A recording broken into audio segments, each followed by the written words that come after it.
They called it a cleansing.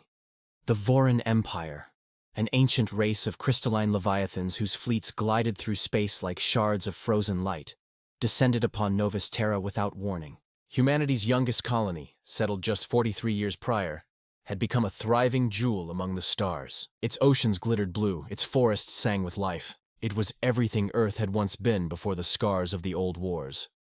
The Voron shattered it in less than an hour. From orbit, their bombardment was not war. It was arrogance in motion. They sliced through the atmosphere with white beams so bright they carved afterimages into the retinas of anyone unlucky enough to see them. Cities turned to glass.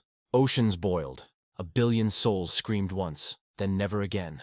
The Voron commanders watched from their throne ships, their crystalline bodies refracting the dying light of the planet below. They spoke in their harmonic tones, voices like music twisted into mockery. "Primitive sparks burn fast," one said. "Humanity will fade." Their light was never meant to last. The message was broadcast across the interstellar network, deliberately, a warning to others. A declaration that humanity's expansion was over. The Empire of Voron had chosen the limit of mankind's reach, and so they celebrated. The arrogance of stars for weeks, the galaxy echoed with their laughter. The Voron hosted feasts in orbit of their conquered systems. They invited delegates from allied empires, the Solari, the Drekel, the merchant lords of the Outer Rim, to witness what they called the lesson of the week. Hollow recordings of Novus Terra's destruction were displayed like trophies. The Voron Chancellor, crowned in refracted starlight, raised a crystalline goblet and declared before the assembly, "Humanity forgets its place. They play at civilization, but their hearts are still bound to fire and blood. We remind them now, the stars belong to those born of them, not to apes who crawled upward." They toasted. The other species, some fearful, some amused, joined in, but none noticed the silence that followed. Earth did not respond. No protests, no declarations of war. No diplomatic transmissions, just silence. A silence so complete that even the automated trade relays reported no activity from Sol. To the Voron, this was proof of humanity's broken will. "They retreat to their cradle," one admiral mused. "They will fade there, nursing old pain until their species withers. Let them." And yet deep within that silence, something vast and ancient began to stir. The flame rekindled. The galaxy had forgotten the old Terran wars. The centuries when humanity had nearly burned itself out in nuclear ash. They had forgotten that within those ashes, humanity had built something the rest of the galaxy could never understand. Unity through pain. When news of Novus Terra reached Earth, there were no riots, no speeches, just quiet mourning, and then work began. The Solar Defense Council convened in orbit of Luna. Representatives of every Terran nation, once fractured, now indivisible, sat beneath the steel banners of the United Earth Fleet. There were no debates, no votes, only one order was given. Initiate Protocol Phoenix. Factories on Mars roared to life. The orbital shipyards above Titan ignited like a sunrise of molten silver. On Venus, forges once dormant began to sing again. Humanity's silence had not been surrender. It was the deep breath before the inferno. For months, nothing left Sol. The outer colonies whispered of dark shapes moving through the void. Massive constructs that swallowed starlight and transmitted nothing. Even the AI civilizations of the Orion Spur reported strange energy readings near Jupiter. Gravitational anomalies shaped like fleets. Then came the final signal. Short, encoded and broadcast across the galaxy. For Novus Terra. We rise.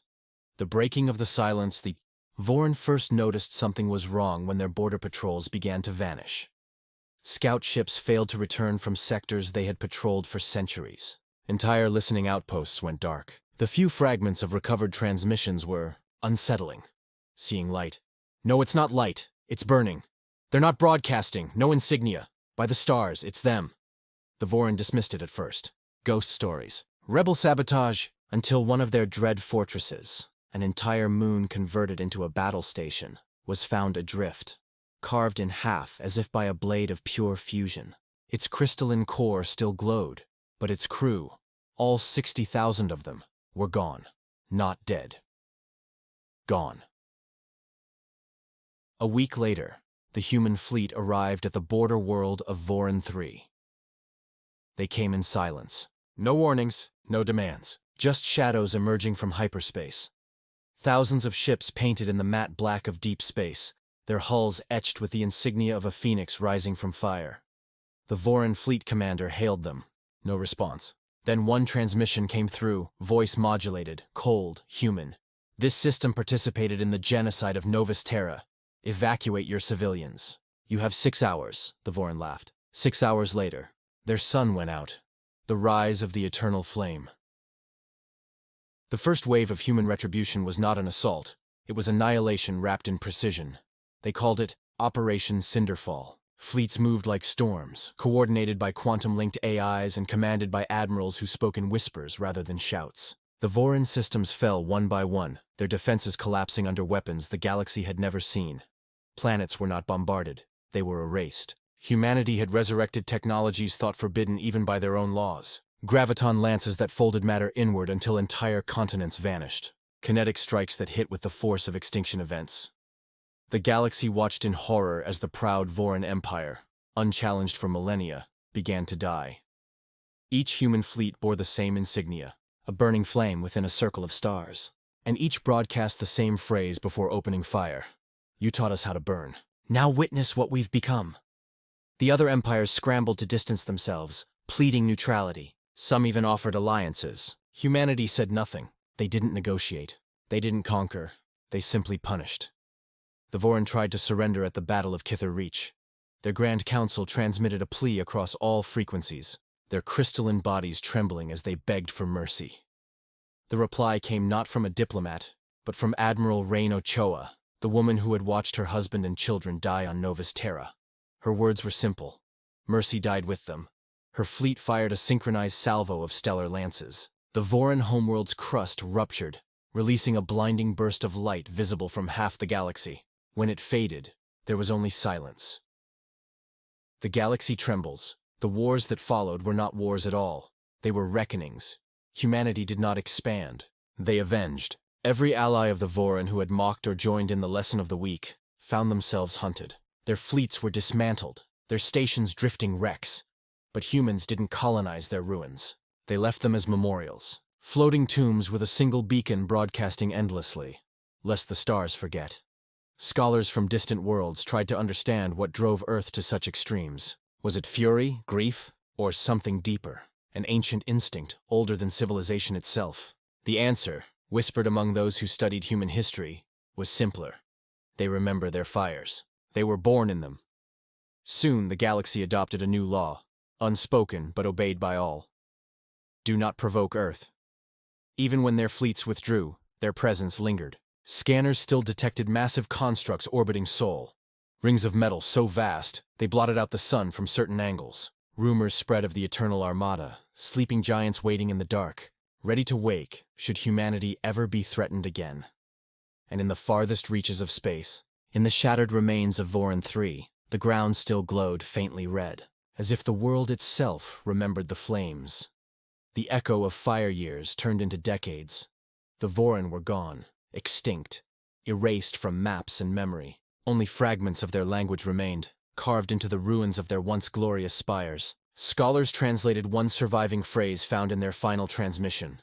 The apes became fire. Humanity rebuilt Novus Terra.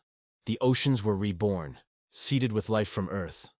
Memorial towers lined the coasts, each bearing the names of the lost. At the highest peak stood a single flame that never extinguished, powered by the core of the first Voran ship, destroyed in retribution. The children of Earth grew up hearing the story not as tragedy, but as truth, a reminder of who they were. Not monsters, not conquerors. Survivors. One veteran, when asked why humanity had gone so far, gave the answer that echoed across centuries. We don't start wars, we finish them. The whisper, among the stars, even now, centuries later, the legend persists. Merchant captains crossing human-claimed space silence their radios, afraid to speak above a whisper. Alien fleets reroute entire trade lanes to avoid the Sol sector. And every young species that dares to test its power hears the same old warning from their elders. Do not strike at Earth. The stars still remember. For though humanity has grown quiet again, that quiet is not peace. It is patience. It is the heartbeat of something ancient, something watching. Because deep within the Sol system, beyond the veil of Saturn's rings, something vast sleeps beneath mirrored armor. A fleet older than memory, waiting for the next spark of arrogance to rise from the dark, and when it does, the stars will once again see that flame ignite. Not a spark, not a flicker, but the eternal flame, the unyielding, merciless fire of humankind. They thought Earth would fade, but we became the fire that never dies.